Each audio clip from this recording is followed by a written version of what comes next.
ชวนทุกท่านเข้าวัดเข้าวาฟังธรรมะจากหลวงตาเสริมชีวาให้สุขสดใสยึดมั่นหลักธรรมคำสอนไว้ให้ขึ้นใจความดีรีบทำกันไว้หญิงชายอย่าได้นายเชิญชวนทุกท่านเข้าวัดเข้าวาทำบุญด้วยจิตศรัทธาบุญพาให้เราสุขี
ขอยกมือ10 นิ้วกราบนอบน้อมวันตาน้อมระลึกถึงอย่างพระผู้มีพระภาคเจ้าอรหันตสัมมาสัมพุทธเจ้าผู้ตรัสรู้ชอบได้โดยพระองค์เองโดยเสียงก้าวของข้าพเจ้าขอนอบน้อมอย่างพระราชธรรมคำสอนขององค์สมเด็จพระผู้มีพระภาคเจ้าอรหันตสัมมาสัมพุทธเจ้าพระองค์นั้นโดยเสียงก้าวของข้าพเจ้าขอกราบนอบน้อมวันตาครั้งที่3ขอนอบน้อมเราถึงอย่างพระสงฆ์สาวกขององค์สมเด็จพระสัมมาสัมพุทธเจ้าโดยเสียงก้าวของข้าพเจ้าและขอถวายความเคารพนอบน้อมไว้สามายังครูบาอาจารย์พระเถระเจ้าพระภิกษุสงฆ์สามเณรพระสังฆาธิการทรงสมณศักดิ์ผู้มีความรู้ด้วยความเคารพอย่างยิ่งมาณโอกาสนี้และขอเจริญพรมายังพ่อออกไปออกสดาเจ้าพ่อโยมแม่ท่านผู้ฟังที่ติดตามรับฟังธรรมะยามแรงจากวัดทุ่งผักเก็ตทางสถานีวิทยุเพื่อการศึกษาพระพุทธศาสนาและวัฒนธรรม 104.5 เมกะเฮิรตซ์ตลอดจนถึงขึ้นสีขาวขอขอบคุณในผู้อำนวยการสถานีวิทยุทั้งสองท่านจะเป็นท่านอาจารย์พระสมุวิศวัตรวรกิจโจกตาม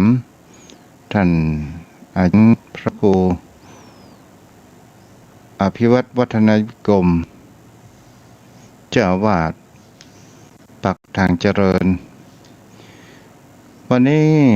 ก็ได้ยินข่าวขอแสดงความเสียใจกับลูกกับหลานของแม่วิวันตัวยที่ได้สูญเสียบุพการีอันเป็นที่รักตลอดจนถึงผู้ถึงธรรมอันเป็นเอารักธรรมของพระพุทธองค์นั้นเป็นที่พึ่งเป็นที่สรณะ เป็นที่พึ่งก็คือหมายถึงว่าจิตใจเป็นธรรมอยู่โดยตลอดวันนี้เราก็มาอยู่กันเราไปได้อยู่กับกันหนึ่งทิศเหมือนห่างกันนานแสนนานพอสมควร วันนี้เราก็มาอยู่กับกันที่อากาศเย็นโยมพ่อโยมแม่ในแต่ละท้องที่ในแต่ละที่นั้นก็มีเขาหนาวมากบางที่ก็มีอากาศหนาวพอสมควรอย่างเมื่อเด็กเจ้านี้ตังสันทรายตังแถวเมโจนี้พออุณหภูมิ15องศาสถานญาติโยมทั้งหลายนี่ก็ถือว่าหนาวชมพ่อโยมแม่ท่านผู้ฟังทั้งหลายจงสร้างความอบอุ่นร่างกายตนตัวของเรามีความอุ่นกายของเรานั้นอยู่ตลอดถ้าเรารักษาตนตัวของเราแล้วโรคภัยไข้เจ็บมันจะเข้ามาเบียดเบียนและก็เป็นสิ่งที่คนเรานั้นก็ระลึกอยู่เสมอว่าเรายังมีรักธรรมอันเป็นที่พึ่งอันเป็นที่เราควรกระทำและรับฟังกันและเรามีจิตใจอ่อนน้อมในการรับฟังธรรมะหรือว่าเจ้าพระสงฆ์องค์ข้าเจ้าแต่ละรูปแต่ละตนแต่ละองค์นั้นโยมพ่อโยมแม่เราก็มีความซาบซึ้งอยู่ในจิตในใจของผู้คนเฮานั่นเองโยมพ่อโยมแม่วันนี้ก็จะมีเรื่องเล่าจากับโยมพ่อโยมแม่ถ้าเป็นเรื่องจริงก็เป็นเรื่องจริงตัวเจ้าก็ได้ฟังมาแห่งกรรมหนึ่งแล้วก็จะถ่ายทอดกับโยมพ่อโยมแม่รับฟังโยมพ่อโยมแม่เรื่องบาปบุญคุณโทษเรื่องสวรรค์นรกบางท่านบางคนนั้นถือว่าเป็นสิ่งที่มีจริงบางคนบางท่านก็มามีความเชื่อว่ามันมีจริงผู้คนเฮาบางคนก็มีความคิดว่าผู้คนเฮามันก็เหมือนกับต้นกล้วยฟันแล้วก็ออกแหมแตกหน่อแตกกอไปติ๊กๆอย่างนี้เป็นต้นบางคนก็มามีความเลื่อมใสในรักธรรมอันนี้ก็คือที่ทุกเจ้านั้นได้อู้ไปโยมพ่อโยมแม่มีครอบครัวอยู่ครอบครัวหนึ่งครอบครัวนี้ก็ถือว่าเป็นครอบครัวที่มีความอบอุ่นมีพ่อมีแม่และก็มีลูกบ่าวและลูกสาวก็อยู่ด้วยการโดยความผาสุกเกิดขึ้นอาชีพของพ่อแม่ก็คือมีอาชีพในการทางด้านค้าขายผลหมากรากไม้เหตุการณ์นี้ก็เป็นเกิดขึ้นทางแถวนครปฐมศรัทธาญาติโยมทั้งหลายรายการค้าขายของพ่อแม่นี้ก็ได้เลี้ยงลูกส่งลูกป่วยใจนั้นจนเราเรียนนั้นจบและก็มีทำการทำงานเกิดขึ้นลูกป่วยใจคนนี้ชื่อว่าสุธีแต่กับลูกสาวนั้นก็ยังเรียนประจบคนเท่านั้นเมื่อมีภาระกำลังในทำการทำงานทำมาค้าขายพ่อแม่นั้นก็ได้ส่งลูกป่วยใจถึงฝั่งแล้วแต่ก็ยังเหลือลูกผู้หญิงลูกสาวที่ยัง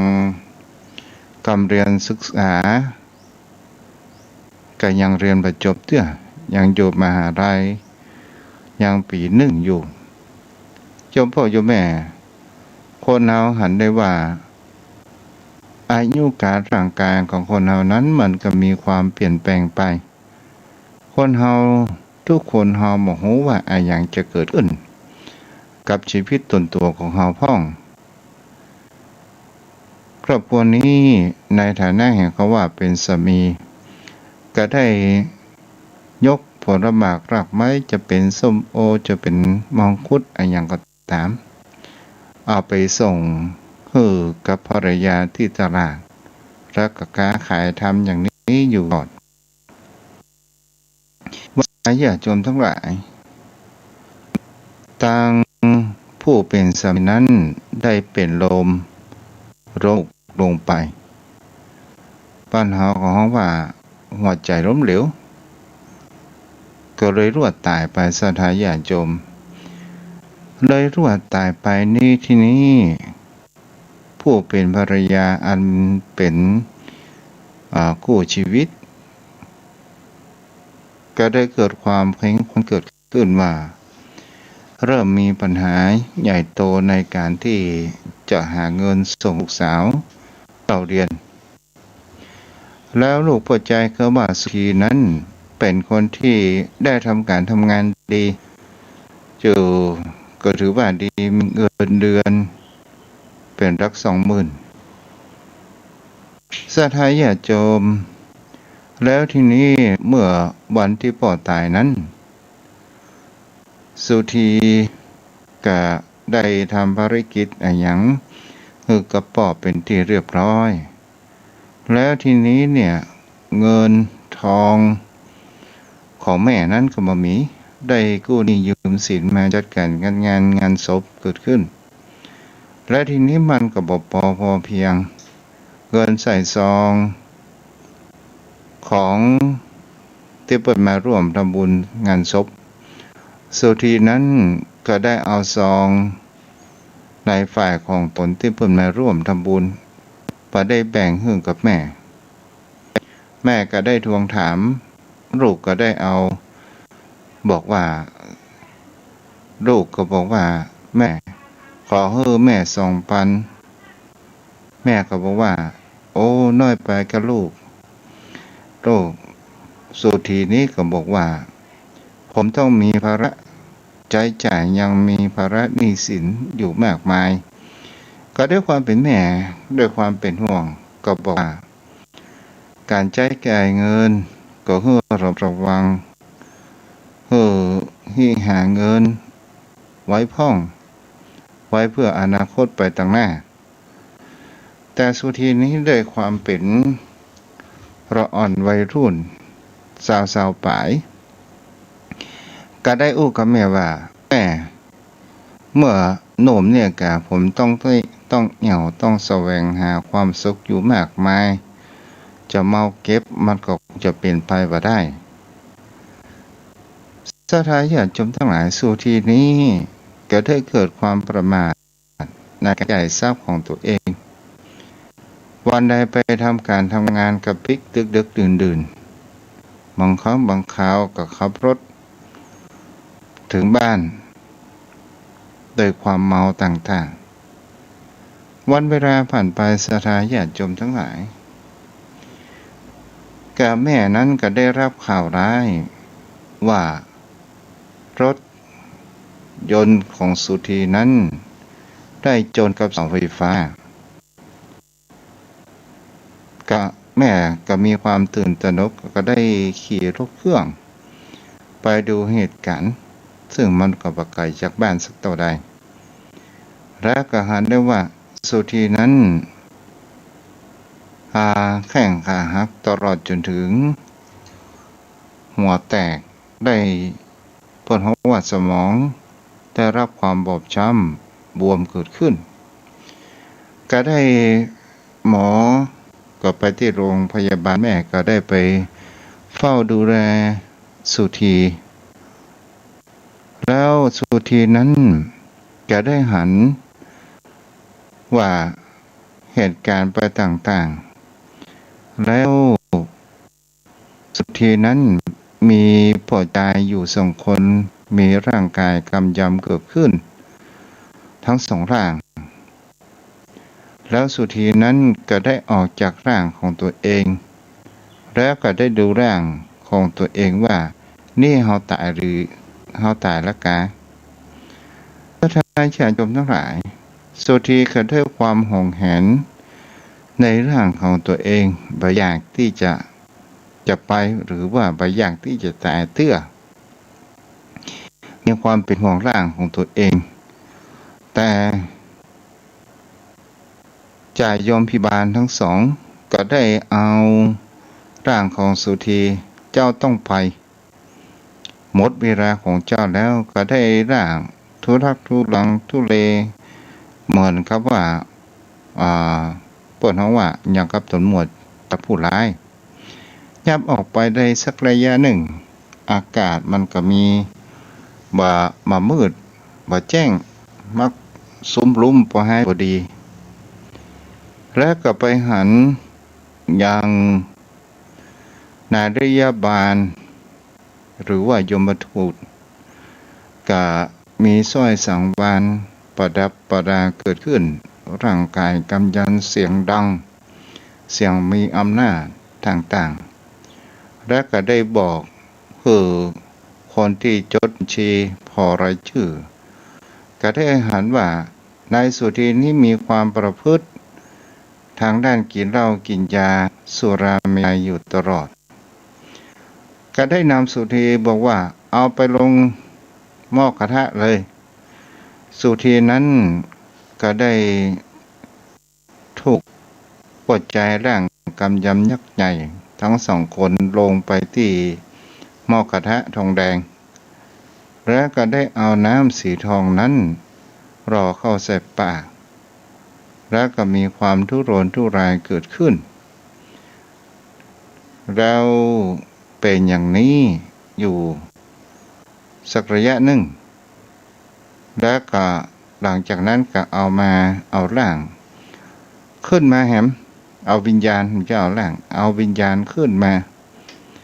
แล้วก็ไปขึ้นต้นงิ้วสุธีเขาบอกว่าเอาก็จะมีลูกมีเมียห้ามจะเล่นจู้อย่างกับไผคนที่เธอครบจู่เสพจู่ร่วมกันอยู่นั่นเป็นลูกเป็นเมียคนอื่นมีความประพฤติผิดศีลต้นงิ้วไม้หนามในเมืองนรกนั้นมีเหมือนกับว่ามีหนามอันแข็งแกร่งแล้วก็ผู้คนทั้งหลายก็ได้ขึ้นแล้วก็มีนกเพราะว่านกกามันเป็นปากเล็กจิบแน่จะซับอย่างเดียวแล้วแม่ผู้อันเป็นแม่ได้อุจาได้ภาวนาและอ้อนวอนว่าขอถอยเทพต่างๆ16จันทรา15จันดินขอจะได้เมื่อลูกข้าเจ้าได้เป็นอันหยังบุญกุศลที่ข้าพเจ้าสั่งสมมาขอแลกกับถั่วลูกข้าเจ้าคืนสาธญาติโยมทั้งหลายจ่ายโยมพิบาลนั้นก็ได้ยินเสียงจากก่อนอ้อนวอนจ่ายโยมพิบาลว่าเอานายสุธีนั้นมาหานาคุณของแม่เมื่อยามมีชีวิตอยู่เจ้ามาหาคุณของแม่กะเป็นผู้เป็นห่วงเป็นหามกันอันนี้หาคุณที่แม่นั้นเป็นผู้สร้างบุญญาบารมีกินทานอยู่มากตอบเจ้ากลับไปแล้วเจ้าต้องเปลี่ยนพฤติกรรมเป็นคนที่มีศีลมีธรรมก็ได้โยนร่างนั้นเกิดขึ้นมาแล้วก็ไปเข้าร่างเดิมของนายสุธีแล้วก็มีการขยับแม่กำลังตื่นตันใจแต่กับบัสามารถที่จะอู้อย่างได้เพราะว่ามีสารโยระยางเกิดขึ้นวันเวลาผ่านไปก็ได้ออกหายจากอาการต่างๆก็มาอยู่บ้านอยู่จองแล้วก็มีการเปลี่ยนแปลงประพฤติดีและก็มีความรักในแม่กับน้องสาวก็ได้ปฏิญาณตนว่าจะอยู่ในศีลในธรรมนี่แหละโยมพ่อโยมแม่สิ่งเหล่านี้พ้นของว่า สิ่งอันหยังก็ตามที่มันประเกิดขึ้นกับตนตัวของคนเฮานั้นคนเฮาบ่เชื่อคนเฮาบ่ค่อยศึกษา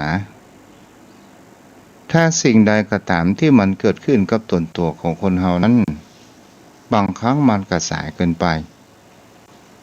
บางครั้งเฮาก็มีความรู้ทันอยู่สิ่งเหล่านี้เนี่ยเป็นสิ่งที่เฮาก็ได้หันว่าสุดที่ตอนเมื่อยังมีชีวิตอยู่ถ้าเฮาอู้เป็นธรรมะเมื่อตอนแกยังบ่ได้ประสบภัยในอุบัติเหตุเถื่อก็มีแต่ความหลงระเริงมัวเมาในชีวิตอย่างนั้นไปด้านสนุกสนานเรียกว่ากรรมคุณมีความสนุกสนานแต่แม่ผู้อันเป็นที่รักบอกเคยที่จะเป็นห่วงเป็นถามประได้ถามสรุปสุขดีว่าแม่นั้นเป็นอย่างไรพ่องมีโรคไข้เจ็บเป็นอย่างไรพ่องมีความสุขสบายต้องการใจสตางค์อย่างพ่องบอกเคยถามแล้วก็เป็นคนเห็นแก่ตัวใช้เงินใช้ทองอย่างสุรุ่ยสุร่ายต่างๆนานาเกิดขึ้นวันเวลาเป็นเครื่องพิสูจน์เพื่ออุบัติเหตุการเกิดขึ้นส่วนที่กระแทบตายก็เป็นสิ่งที่เราจะได้ว่าร่างออกจากร่างของตนตัวไปแล้วและไปสู่เมืองนรกเกิดขึ้นก็ได้รับผลแห่งกรรมในการกระทำของตัวเองไปต่างๆนานาเกิดขึ้นอันนี้ตัวพ่อโยมแม่จะเชื่อหรือไม่ก็ขึ้นอยู่ในดุลพิจารณาของโยมพ่อโยมแม่นั่นเองเพราะว่าอันอย่างก็ตามคนเฮาบ่เกิดขึ้นกับตนตัวของเฮาและเฮาจะบ่ฮู้ถ้าอู้ในเรื่องศีลวันนี้ตนตัวทุกเจ้าก็จะมาอู้ถึงโทษของศีลวิบัติและคุณของศีลสมบัติจมพ่อจมแม่ถ้าเฮามาอู้ถึงเฮานึกภาพกันว่าสมมุติเนาะเฮาลองนึกภาพกันว่าโลกใบนี้สังคมจะเป็นประเทศที่จะนับถือพุทธศาสนาก็ตามถือนับถือศาสนาอื่นก็ตามถ้าผู้คนทั้งหลายปราศจากศีลธรรมโลกนี้มันจะมีความวุ่นวายมากน้อยสักเพียงใดในที่นี้เฮาอู้ถึงศีลธรรมทางพระพุทธศาสนาของเฮานั่นเองมันก็มีเพียงแค่5ข้อเท่านั้นศีลธรรมหรือว่าถ้าว่าสังคมพุทธศาสนาในเมืองไทยของเฮาเป็นคนที่มามีศีลมามีธรรมบ่รู้จักศีลจักธรรมเกิดขึ้นแล้วผู้คนเฮามันจะมีความแตกต่างอันหยังกับสัตว์เดรัจฉานมันก็บ่มีความแตกต่างที่คนเฮามีความแตกต่างเพราะว่าเฮามีศีลมีจิตใต้สำนึกรู้ดีรู้ชอบรู้ว่าอันใดเป็นประโยชน์และบ่เป็นประโยชน์อันใดจะทำให้จิตใจของเฮานั้นได้รับแห่งความเดือดร้อนได้รับแห่งความขุ่นมัวโยมพ่อโยมแม่เฮาก็ลองมาสังเกตดูข่าวต่างๆในแต่ละวันกันถ้าเฮาพอข่าวได้เฮาศึกษาไปโยมพ่อโยมแม่เพราะว่าคนเฮานั้นมันผิดศีลข้อไหนส่วนใหญ่มันจะผิดในเรื่องศีล5กันทั้งนั้นคนที่เป็นเพื่อนเป็นฝูงนั่งกินเหล้ากันแล้วอู้ไปอู้มาอู้ทับคุยโม้ใส่กันและกันสุดท้ายกระจักปืนมายิงเพื่อนของตัวเองตายพอเวลาเราหมดฤทธิ์แล้วเขาว่าบ่ได้ตั้งใจเพราะอะไรอย่างเพราะสุราเป็นเหตุบางคน กับปิ๊กไปฆ่าภรรยาของตัวเก่ามีความหึงหวงต่างๆก็โดยการที่ว่าย้อมจิตย้อมใจด้วยการกินเหล้าและไปทำประหัตประหารฆ่าชีวิตของคนอื่นบางคนนั้นก็รักขโมยโยมพ่อโยมแม่จะหันได้ว่าเป็นเสพยาเสพติดก็ตามหมู่เสพยาบ้าตลอดจนถึงดื่มสุราเมรัยก็ตามเพื่อให้ใจกล้าหน้าด้านต่างๆไปถีบเอารถเครื่องของคนอื่นพ่องลักของคนอื่นพ่องไปต่างๆนานาเกิดขึ้นนี่ก็คือเป็นบุคคลที่เราหันว่าเป็นคนที่ขาดศีลวิบัติการเกิดขึ้นตลอดจนถึงการที่คนเฮาในปัจจุบันเฮาจะอ่านข่าวทางด้านโซเชียลโดยทาง Facebook ในการโฆษณาขายบางครั้งก็หลอกลวงคนอื่นอู้บ่เป็นความจริงอย่างใดก็ตามที่มันมีเกิดขึ้นเฮาก็หันอย่างแชร์ลูกโซ่ก็ตามหรือว่าเงินลงทุนก่อนก็ตามนี่แหละโยมพ่อโยมแม่คนเฮานั้นมันมามีศีลธรรมกันเกิดขึ้นตลอดจนถึงบุคคลเฮาในปัจจุบันเฮียนกันมีกิ๊กมีก๊อกต่างๆนานาเกิดขึ้นเฮาก็แปลกอยู่อย่างหนึ่งว่าสังคมไทยเฮานี่ชอบเรียนแบบไผ่ทำตัวเด่นๆมีเอกลักษณ์ส่วนตัวเด่นๆก็จะเรียนแบบกับของเปิ้นเฮาจะหันเข้าว่าอย่างกับที่แม่หญิง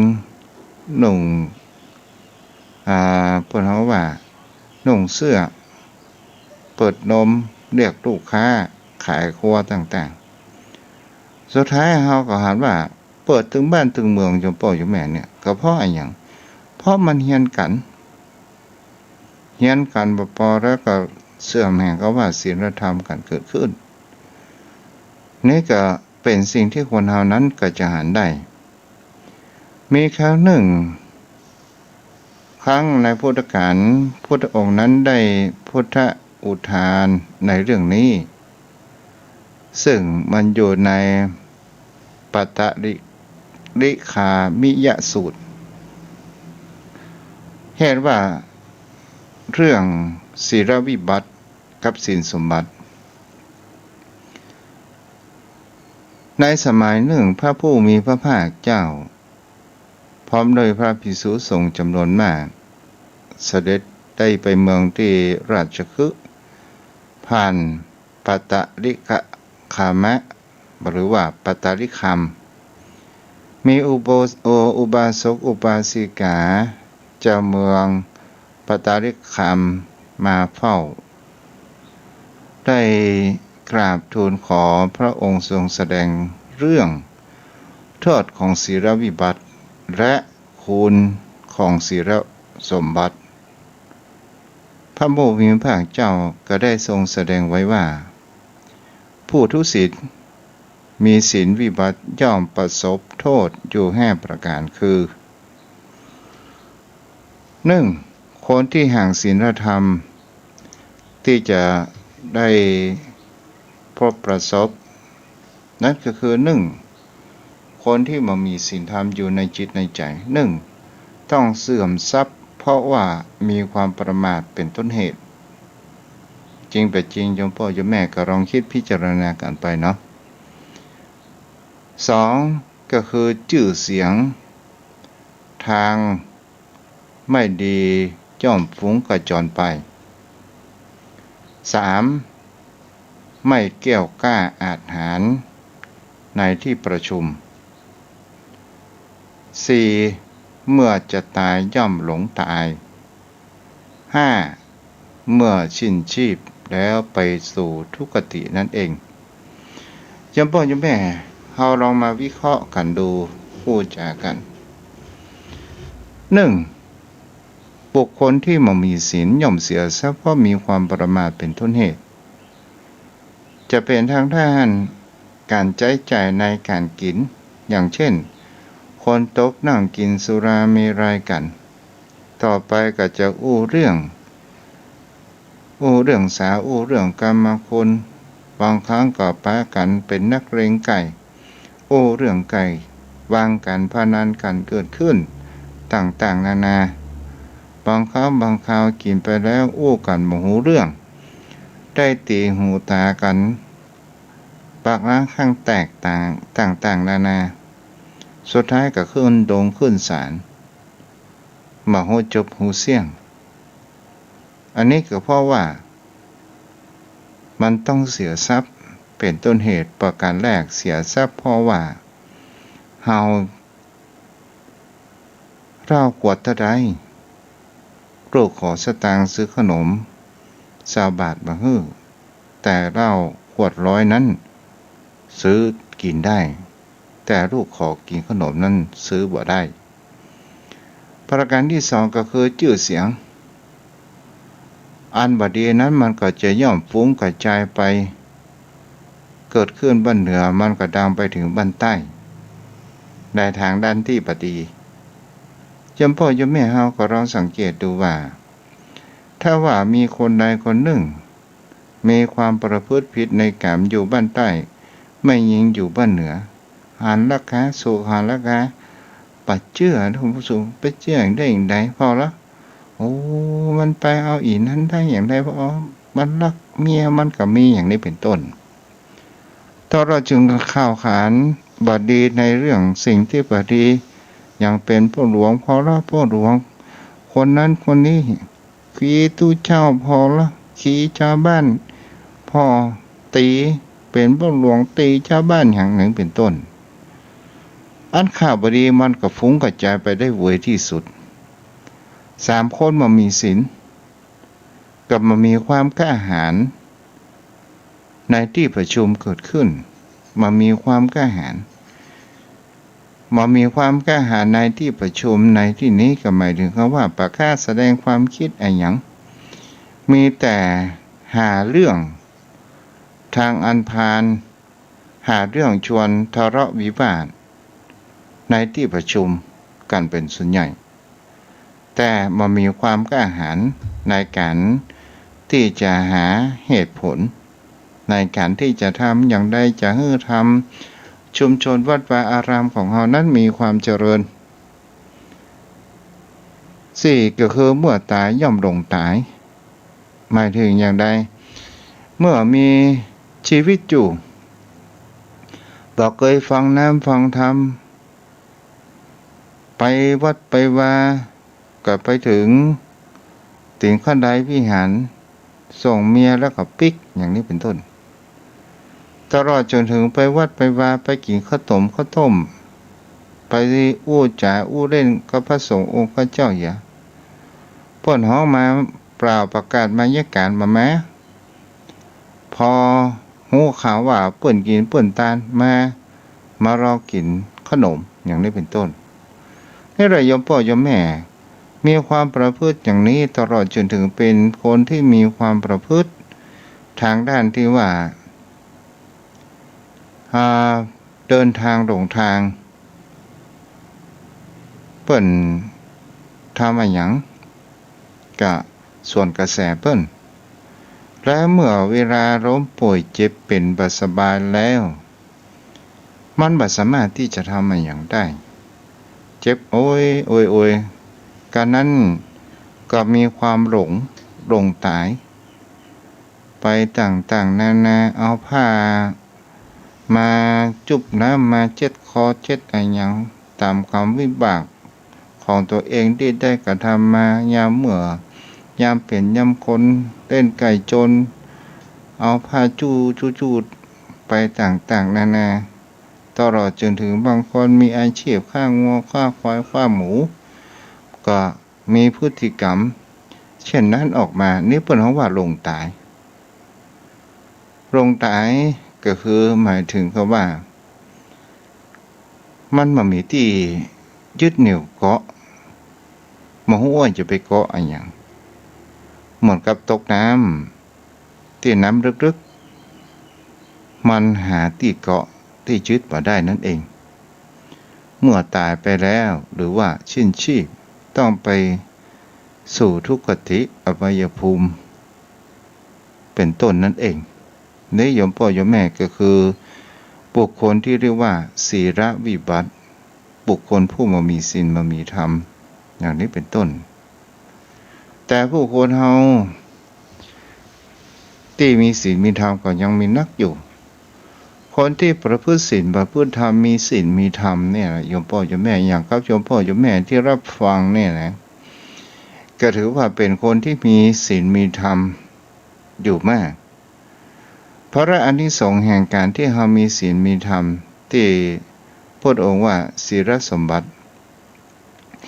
ก็มี5ประการด้วยกันพระองค์ว่าย่อมได้กองแห่งโภคะเป็นอันมาก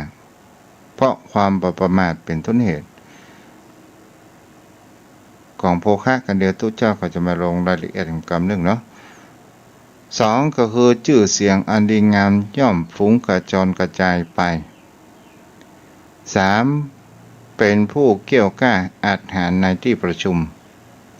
4เมื่อจะตายไม่หลงตาย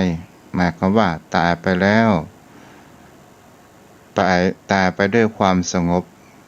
มีสติสัมปชัญญะ5สิ้นชีพแล้วย่อมบังเกิดในสุคติโลกสวรรค์อะไรโยมพ่อโยมแม่ในเรื่องนี้เนี่ยเปิดว่าย่อมได้กองแห่งโภคะโภคะก็คือข้าวของสมบัติต่างๆเงินทองเป็นต้นตลอดจนถึงข้าวของสมบัติที่เปิ้นหยิบฮื้อยื่นฮื้อเพราะว่าเฮามามีความประมาทเป็นต้นเหตุอย่างครับบุคคลที่มีความขยันหาเงินหาทองเป็นคนที่มีศีลมีธรรมมาเอาเงินเอาทองนั้นไปใช้จ่ายทางบ้านอบายมุขต่างๆนานาเก็บหอมรอมริบไว้ทีละเล็กทีละน้อยแบ่งเป็นสัดเป็นส่วนไหนจะส่งลูกเราเรียนส่วนไหนจะกินส่วนไหนจะทำบุญอันนี้ก็เป็นสัดเป็นส่วนมาชื่อเสียงของคนบุคคลที่มีศีลย่อมฟุ้งกระจายกระจรไปทุกทิศทุกทางที่ว่าทวนกระแสโยมพ่อโยมแม่เฮาจะหันจากครูบาอาจารย์พระอริยบุคคลที่เฮาได้หันกันว่าเป็นผู้ทรงศีลอย่างหลวงปู่ทองของเฮาอย่างหลวงปู่แหวนเนาะตลอดจนถึงครูบาอาจารย์หลายรูปหลายตนหลายองค์อย่างตั้งสายรำปุนครูบาหลวงปู่ครูบาเจ้าพรหมจักรเนี่ยโยมพ่อโยมแม่เฮาหันแล้วเฮาก็มีความชื่นชมบุคคลเข้าใกล้เฮาหันก็เป็นบุญตาเฮาได้อู้ได้จากก็เป็นบุญปากและเฮาได้ยินคำสอนก็เป็นบุญใจเกิดขึ้นกับตนตัวของเฮานั่นเองต่อมาก็คือผู้จะเป็นผู้กล้าหาญในที่ประชุมหมายถึงก็ว่าในที่ประชุมนั้นก็จะให้ความเคารพนับถือในการอู้จานัดตัดสินอะไรอย่างก็ตามก็คือเป็นผู้เกี่ยวกล้าหาญในที่ประชุมนั่นเองหันว่าโอ้ยพ่อคนนี้เป็นคนมีศีลมีธรรมเด้อเปิ้นอู้ไหนมีหั่นขอเปิ้นเป็นที่ปรึกษาขอเปิ้นเป็นผู้นำขอเปิ้นได้อู้ได้จ๋าในที่ประชุมต่าง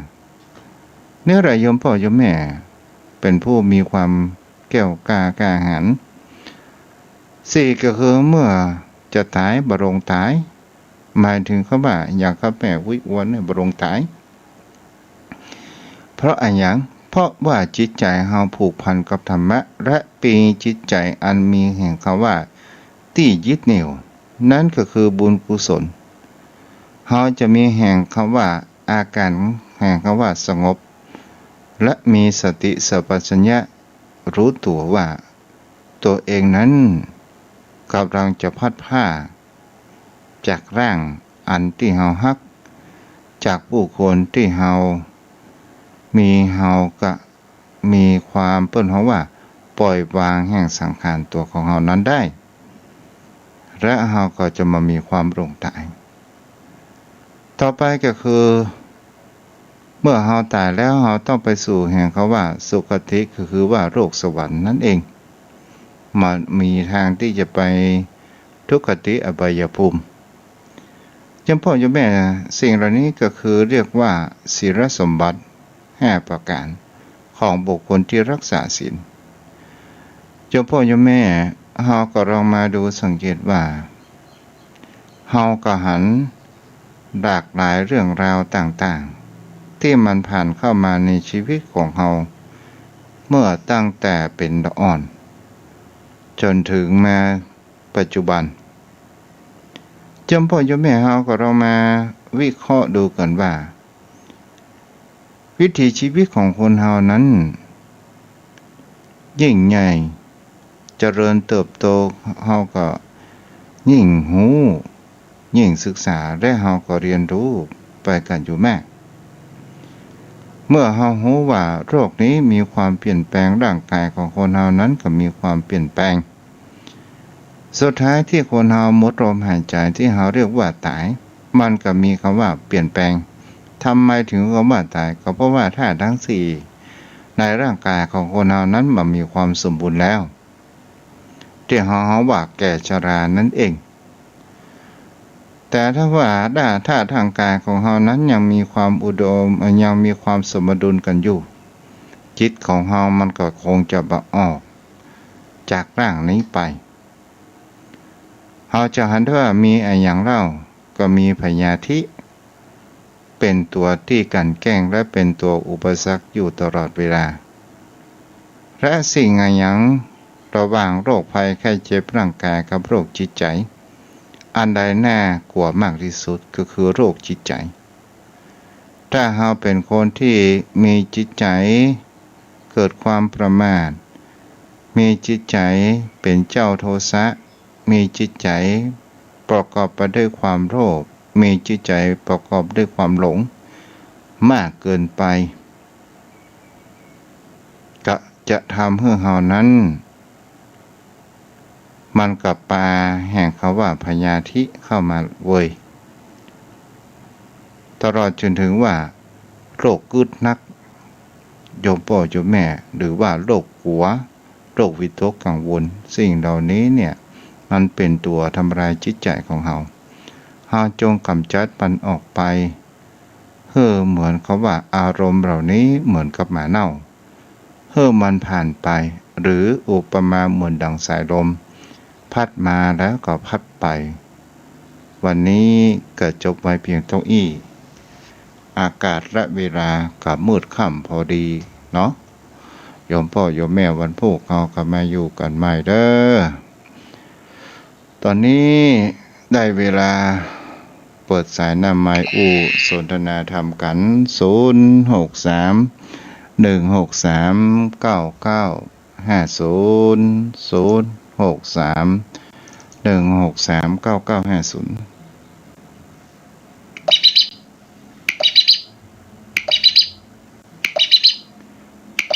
เจริญพรวัฒการครับอาจารย์ไว้สาครับหลวงพ่อกิจโอ้ยเมื่อที่ตอนที่แกจะใกล้สว่างแล้วผมโทรไปหาพึ่งยองนะพอดีโยมผู้หญิงนั้นคนที่3ที่4มั้งฉันโทรไม่ทันไม่ค่อยติดไงเป็นคนที่4หรือไงเนี่ยใช่ใช่แล้วสังขารอายุ86มั้งใช่คือเนี่ยใกล้คนที่ใกล้บิณฑบาตไงผมโทรคนที่3ที่4เนี่ยทุกสิ่งทุกอย่างแกก็พูดมีปริศนาเหมือนกันเสียงน่าฟังจ้ะตายกลางวันนะตอนเช้าตอนไหนก็ไม่รู้จ้าอายุ86นี่ครับตอนที่อาจารย์วิศวัตอะไรนะอาจารย์อภิวัตรออกครูพิวัตรจ้า ครูพิวัตรแกพูดแกตอนนั้นมีโยอาจารย์มานิดแกโทรไปหาที่อาจารย์ว่ามาแกไปตอนประมาณสายยังไงไปคุยผมก็คุยคนที่สี่เนาะจ้าผมโทรคนที่สี่คนที่ผมว่าโทรแล้วก็จะติดไม่ทันกันแต่พูดดีแล้วนะจ้าแล้วสังขารแล้วไปดีแล้วจ้าทีนี้โยมใจอันเกก็ให้อนุโมทนากับอาจารย์อภิวัตรนะจ้าราชการครับไปสาครับอ้าวเกิดแก่เจ็บตายเป็นเรื่องธรรมชาติเนาะโทรเข้ามาได้0631639950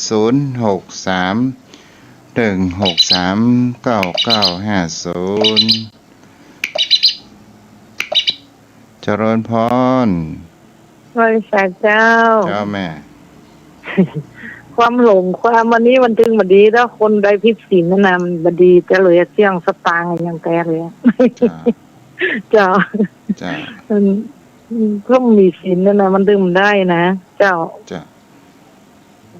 คือกำลังใจนะเจ้าเจ้าไว้สักปุรักษาเด้อแม่ปากกายพึกอนุโมทนาที่ติดตามทางเฟซบุ๊กก็มีคนยม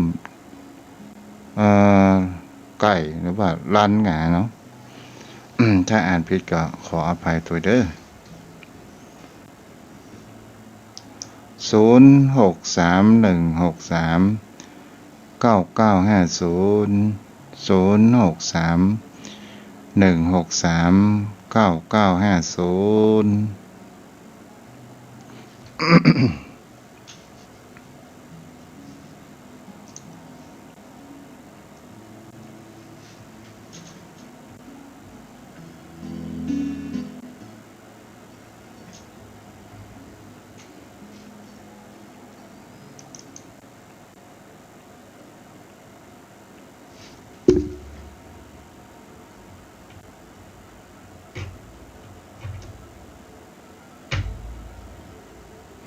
0631639950โทรเข้ามาได้เนาะ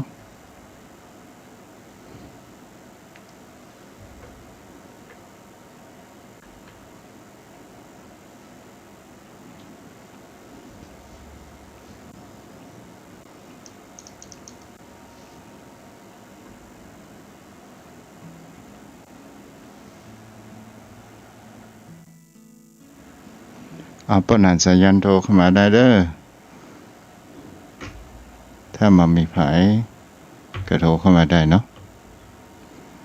0631639950เจริญพรปนันครับขอกราบแต่ไปไวสาในบารมีธรรมศีลธรรมกรรมฐานท่านพระคุณเจ้าด้วยความเคารพอย่างยิ่งครับวันนี้ก็ได้ฟังน้ำธรรมคำสอนของท่านพระคุณเจ้าแห่งแมลงหนึ่งนะครับถ้าเป็นคติธรรมคำสอนคือกับชีวิตของเราในการดำเนินชีวิตนะครับท่านพระคุณเจ้า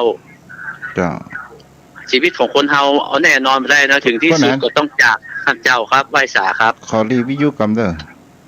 อวิทยุแห่งไปกะครับจ้ะครับผมจะเอามาได้เลยครับว่าอันชีวิตของคนเฮามันความตายไม่เป็นที่สุดเนาะท่านเจ้าเนาะอย่างท่านเจ้าว่านะเป็นเรื่องความตายเป็นเรื่องของธรรมชาติธรรมดาของชีวิตคนเฮาเกิดมาก็มันก็มีที่ยะท่านพระคุณเจ้าเนาะครับในการครับผมก็ยังได้ฟังคำกลอนของนักปราชญ์ท่านผู้รู้ได้จำมาเปิ้ลมาเพราะว่าอันชีวิตของเรานี้เน่าแน่เป็นเช่นนี้แน่แท้กันใช่ไหมก่อนสังขารลาลับจากโลกไปทำบุญไว้ให้มากก่อนจากกันมันก็เป็นคติธรรมที่เฮาได้ระลึกแต่คนเฮาบอกเขาเชื่อกับบุญกุศลเนี่ยเปิ้นเฮาว่ามีแต่คนฉลาดอันนั้น ลวกล้ำไปท่านพระคุณเจ้า จ้า ก็มีนะท่านพระคุณเจ้า บางคนก็คิดว่ามันถามตรงที่เราตอบแล้ว มันอย่างไรมันบัจเจวิทยาศาสตร์ท่านเจ้า คือมันบัเห็นแจ้งเห็นจริงมันถามว่าเชื่อได้อย่างใดว่าคนตายแล้วเกิดแหมผมก็บอกว่า โอ้ของนี้มันจะตอบเมื่อมันตรงๆเลยบ่ได้จะต้องได้ศึกษาห้ำเฮียนมา เอาเริ่มตั้งแต่แรกหัวทีเลยจะต้องมาหัดท่องสวดท่องหยังจากท่องแล้วก็ท่องกิริปริบัตินวโกวาดขึ้นเป็นจันถึงจันตีโทเอกถ้าจบนักธรรมจันเอกละจะได้รู้ได้และจะตอบตัวเองได้ว่ามีว่าบ่มีผมก็ว่าเอาอีกก็แล้วกันเนาะเหมือนเปิ้นพยากรณ์ว่าวันนี้ฝนตกกรมอุตุเปิ้นพยากรณ์ไว้บางทีฝนอาจจะบ่ตกก็ได้ก็เหมือนเฮาทำบุญเนี่ยถ้าเฮากึดอย่างอ่านมันตอบได้บ่ได้ว่าถ้าเฮาตอบว่ามีจริงแล้วมันจะถามว่าฮู้ได้อย่างใดจะมีอะไรอย่างมาเป็นข้อรับรองผมก็เอาว่ากรมอุตุเปิ้นว่าวันนี้ฝนตกฝนอาจบ่ตกก็ได้แต่ถ้าเฮาเตรียมร่มเตรียมหาผ้ายางกันฝนไปถ้าฝนตกเฮาก็ได้อานิสงส์มีร่มมีจองถ้าฝนบ่ตกมันก็แล้วไปมันก็แบบไปนักหนาสาหัสหยังเหมือนเฮาดำเนินชีวิตไปอย่างเฮาสร้างบุญสร้างกุศลไว้ถ้าเฮาเชื่อว่าโลกหน้ามันบ่มีก็บ่เป็นหยังเฮาทำไปก็คิดว่าเฮาทำได้แต่ว่าถ้ามันมีเนี่ยเฮาจะบ่พลาดโอกาสที่เฮาได้สร้างความดีไว้ก็ตอบได้เพียท่านเจ้าว่าถ้าโลกหน้ามีจริงเนี่ยเฮาสร้างคุณงามความดีเฮาจะบ่กินแหนงใจเฮาจะบ่เสียใจโอ้เฮาเกิดเป็นคนแห่งกรรมเต้อเฮาจะทำความดีเฮาจะบ่ทำความชั่วเฮาจะบ่ได้กินแหนงใจไปทั้งชาติท่านเจ้าเอาป้าหนานครับผมถ้าเฮาเขาว่าปรโลกนั่นนะครับโลกหน้าเนี่ยป้าหนานว่ามันมีขี้อาหารนี่เฮากันเล่นๆได้เด้อครับผมโลกนี้มันมีขี้ลูกมันถ้าตามเนี่ยได้ทำแล้วมันมี31ภพภูมิกันนะท่านเจ้าเอาต้องภพภูมิกันครับผมใช่มันมี31ภพภูมิกันนะอันมนุษย์ของเฮานี่ก็ภูมิ1นะและอบายภูมิมีแห่ง4แล้วก็สวรรค์มีแห่ง6แล้วพรหมมีแห่ง16รูปประพรหมมารูปประพรหมแห่งแล้วก็คนที่มันว่าบ่มีก็เฮาจะตอบเพื่อมันหันชัดๆเหมือนเฮากินน้ำอันนี้น้ำเย็นฮู้ได้ว่าเย็นเอาลองกินแล้วเย็นว่าบ่เย็นอันนี้มันตอบได้ชัดอันนี้เฮาบ่สามารถจะให้มันหันชัดได้ว่าต้องไปเรียนก่อนเรียนเริ่มแรกเลยเรียนตั้งแต่นวโกวาดถึงทำตีโทเอกถึงปรริญญาธรรมแล้วมันจะตอบตัวเองได้ว่าจริงหรือไม่มันจะตอบตัวเองได้ครับท่านพระคุณเจ้าถ้าบัดเดี๋ยวนี้เฮากันคนละเรื่องแต่ไปทางเดียวกันครับผมท่านเจ้าว่าได้ถ้าเฮาเรามาดูวิเคราะห์ว่าโลกใบนี้เนี่ยที่เฮาอยู่เนี่ยเฮาเกิดมาสักกี่ภพกี่ชาติที่เฮาเกิดมาเป็นมนุษย์หรือบางครั้งเฮาเกิดเป็นสัตว์เดรัจฉานที่มันจะอยู่ในพื้นโลกใบนี้ได้เนี่ยแต่ภพภูมิเนี่ยที่เฮามาหันมันมีจริงแต่เฮามาหันต้องใจจิตแห่งความละเอียดในการประพฤติปฏิบัติเนาะครับแล้วก็ถึงว่าวงจรเนี่ยอันนี้เป็นโลกอจินไตยนะครับพอดวงอาทิตย์เนี่ยกับดวงเก่าเนี่ยตั้งอยู่ที่เก่าเนี่ยหมุนไปหมุนมาโลกเฮาก็หมุนไปหมุนมารอบตัวเนี่ยกันเดียวก็เจ้ากันเดียวก็ค่ำกันเดียวก็มืดกันเดียวก็แจ้งตัวเฮามีวิวัฒนาการได้จากแสงสว่างแห่งพระอาทิตย์เนาะครับที่เฮาไปแม่เนี่ยที่เฮาแก่ไปวันเนี่ยเพราะว่าพลังงานแสงเป็นส่วนใหญ่การเวลานะท่านพระคุณเจ้านะครับเราได้แก่ไปท่านพระคุณเจ้าในภพภูมิที่เฮาสามารถมองเห็นได้นั่นคือ1มนุษย์2ถ้าเดรัจฉานอย่างอื่นที่เฮาบ่สามารถมองหันได้มันก็ภูมิไผภูมิมันภพไผภพ